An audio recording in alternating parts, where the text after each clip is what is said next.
안녕하세요. 한국국학진흥원 콘텐츠개발팀 전임연구원 김효은입니다. 지금 안동시 도산면 퇴계로에 있는 국학진흥원에서 서울의 친구에게 연락을 한다면 어떻게 하시겠습니까?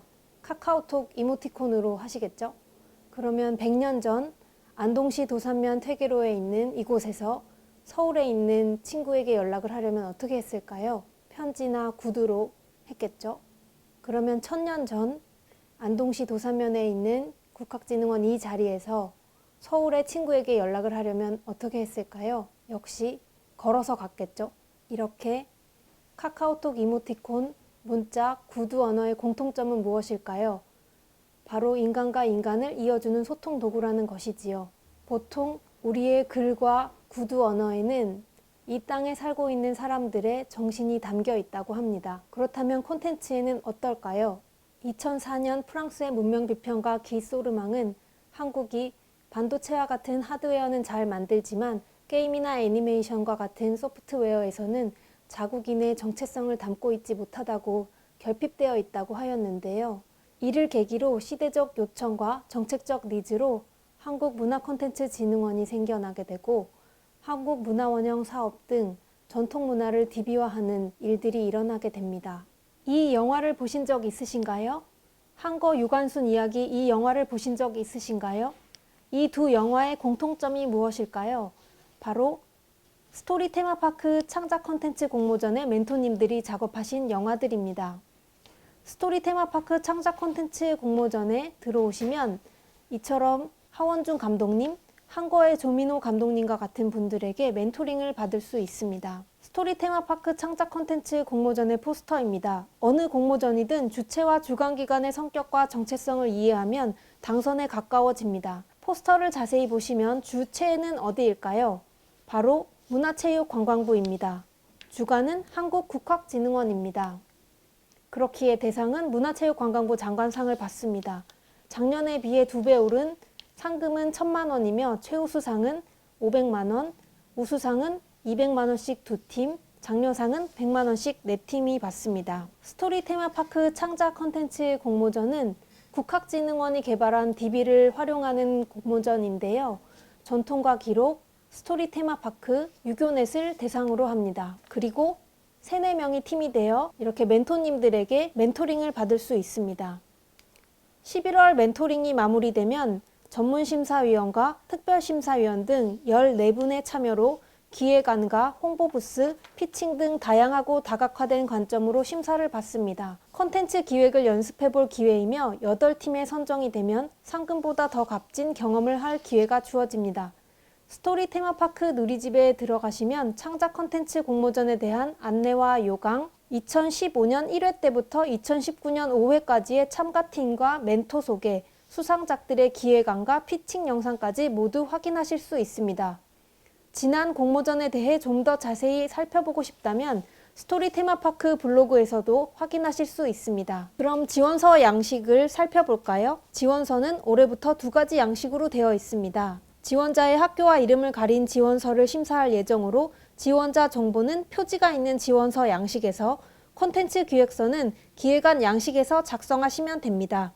지원서는 3-4명의 팀으로 구성되어 있습니다. 여러 개월의 멘토링을 거쳐 기획서 작성, 홍보부스, 피칭 등 다양한 작업을 해야 하기 때문에 3-4명의 팀이 필요합니다. 그래서 학과 동기들 혹은 선후배, 중학교 친구들 등 다양한 인력으로 구성하실 수 있습니다. 예를 들면 재작년에 참가한 팀은 다양한 전공의 중학교 친구들끼리 지원을 했습니다. 각자의 재능에 따라 디자인, 기획안, 프레젠테이션 담당 등으로 나누어 참가한다면 다양한 전공자들이 모여 더욱 입체감 있는 기획을 할 수 있습니다. 그리고 팀장은 인력과 일정 관리 등 팀의 리더로서 팀원들은 팀 밸런스를 경험해 볼 수 있는 기회입니다. 공모전 기획안에 들어갈 내용은 전통과 기록, 스토리 테마파크, 유교넷을 활용하시면 되는데요. 먼저 한 페이지에는 요약문을 다루시고 나머지 10페이지에서는 그것들을 세분화하고 조금 더 구체적으로 표현해 볼 수 있습니다. 스토리 테마파크에 있는 멀티미디어를 활용하면 조금 더 입체감 있는 기획을 할 수 있을 것 같습니다. 공모전 기획안에 들어갈 내용은 전통과 기록, 유교넷, 스토리 테마파크를 활용하시면 됩니다. 스토리 테마파크에서 찾아볼 수 있는 1876년 동묘도입니다. 자로 잰 듯한 그림이 서양의 이미지를 떠오르게 합니다. 콘텐츠 기획안을 세울 때도 동양의 정신을 담아 서양의 기술을 활용해서 설계도를 그려야 합니다. 지원서는 두 가지로 되어 있는데요. 팀원 구성과 일정 구성을 하드웨어로 볼 수 있고 기획안은 소프트웨어로 볼 수 있겠지요.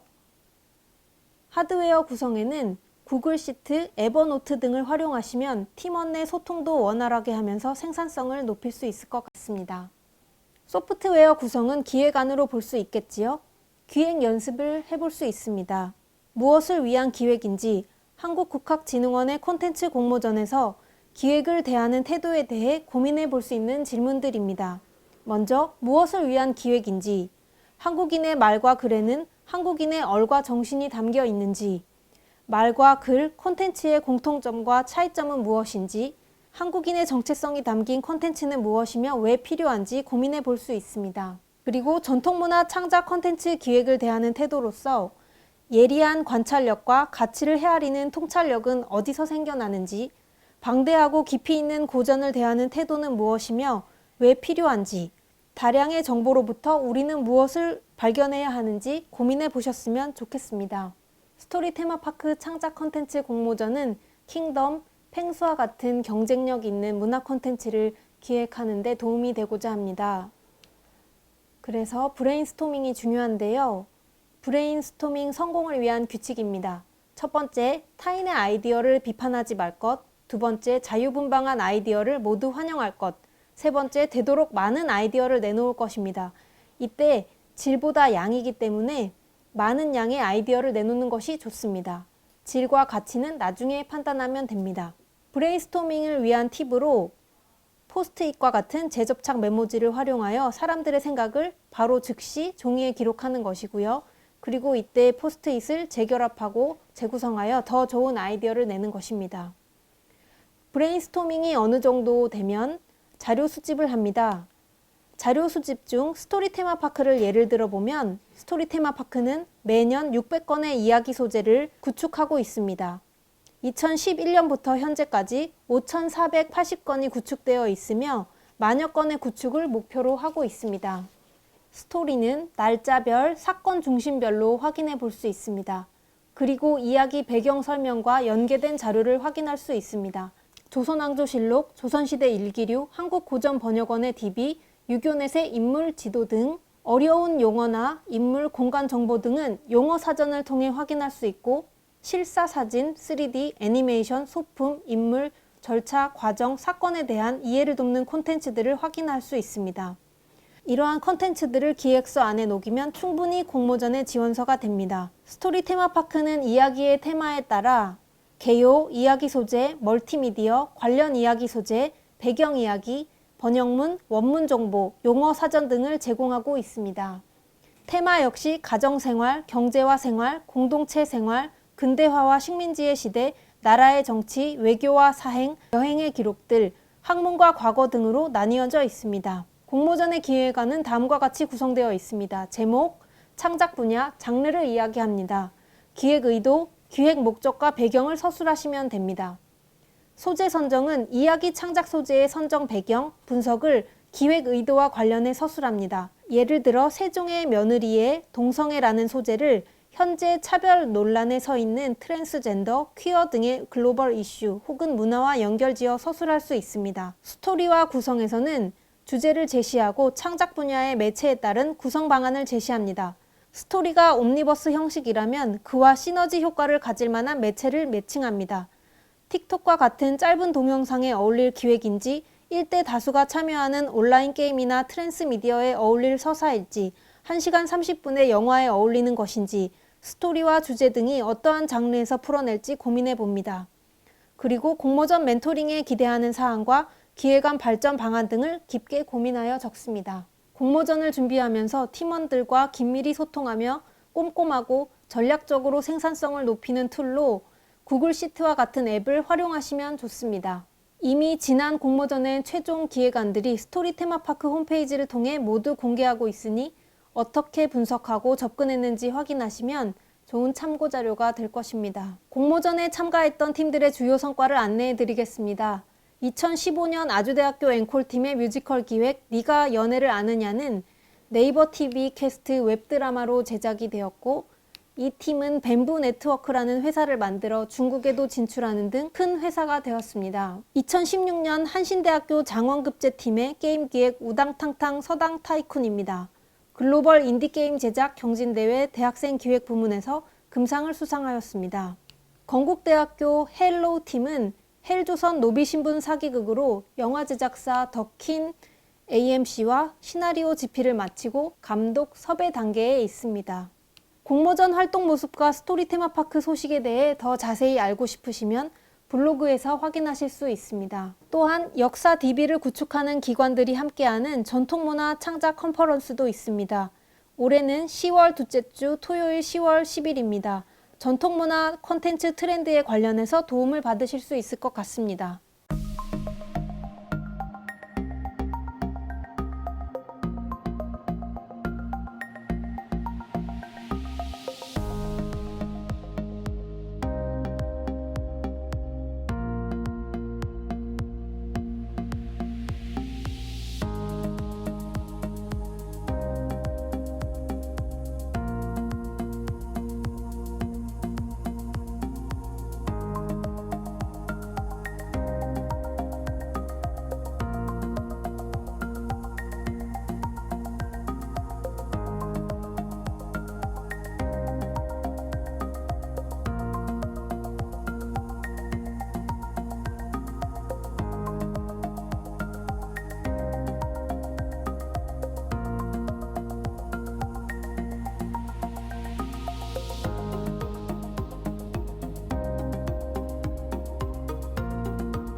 스토리 테마파크에서는 콘텐츠 기획자 및 창작자들을 대상으로 매달 웹진을 발행하고 있습니다.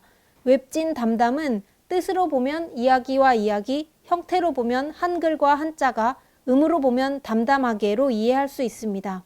과거와 미래를 이어주는 이야기들을 담담하게 풀어낸다는 뜻입니다. 감사합니다.